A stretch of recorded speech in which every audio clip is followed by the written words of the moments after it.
president of the DS-Bahn, greeted me after my ticket and credentials had been checked.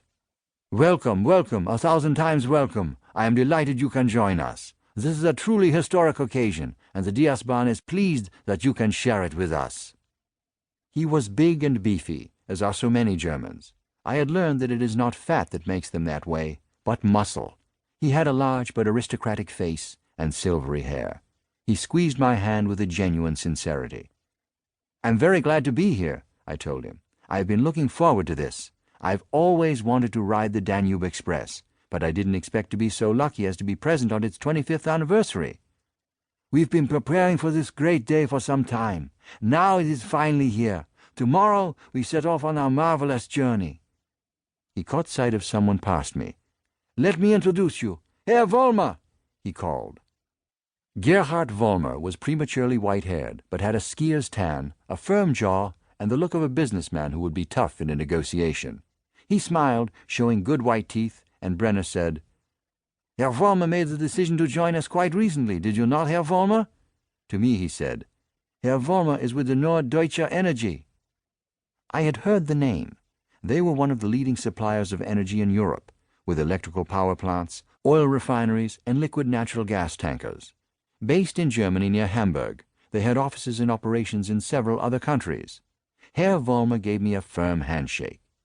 He addressed both of us as he said, "Yes, my decision was recent. That was because a need arose for me to attend a meeting in Costanza on the Black Sea. I require a couple of days of reviewing documents in order to prepare for the meeting. So when our travel department suggested the Danube Express, I agreed very quickly."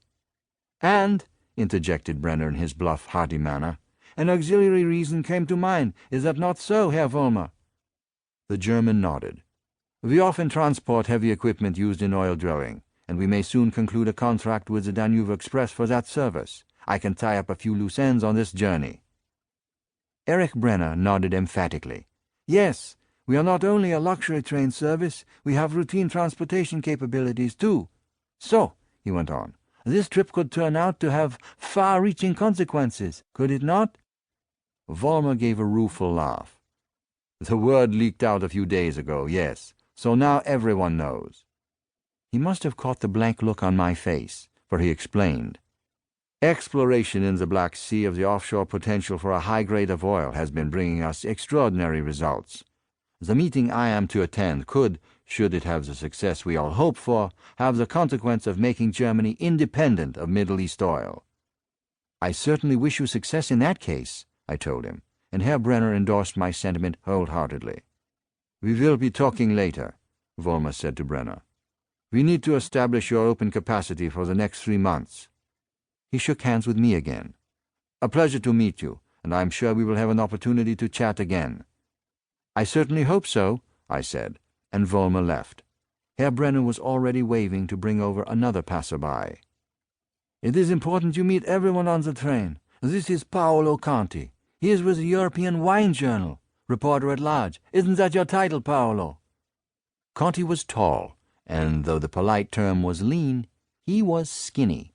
He had that haughty look that comes so naturally to many Italians, inherited probably from Roman ancestors who had conquered Europe and part of Africa and Asia, looking down their noses at unkempt and inferior races clad in animal skins and waving wooden spears.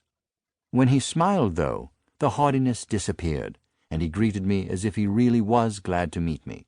His proud dark eyes were friendly, and the high cheekbones suggested breeding and not arrogance.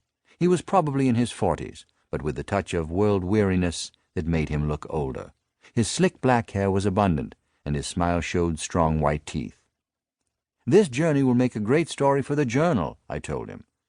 "It will indeed. I did a story some years ago and described the vineyards we passed as we cruised by on the river. Since then, many of them have grown in significance, and several fine vintages have been produced. And tomorrow's great journey will see the production of many more, no doubt," Erich Brenner said. A fleeting look was exchanged between the two of them, and I wondered what Brenner meant by the remark.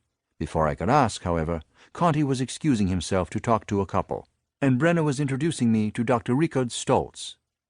"He will be our physician on this trip," Brenner said. "We always have an eminent physician accompany us, in a professional capacity, of course."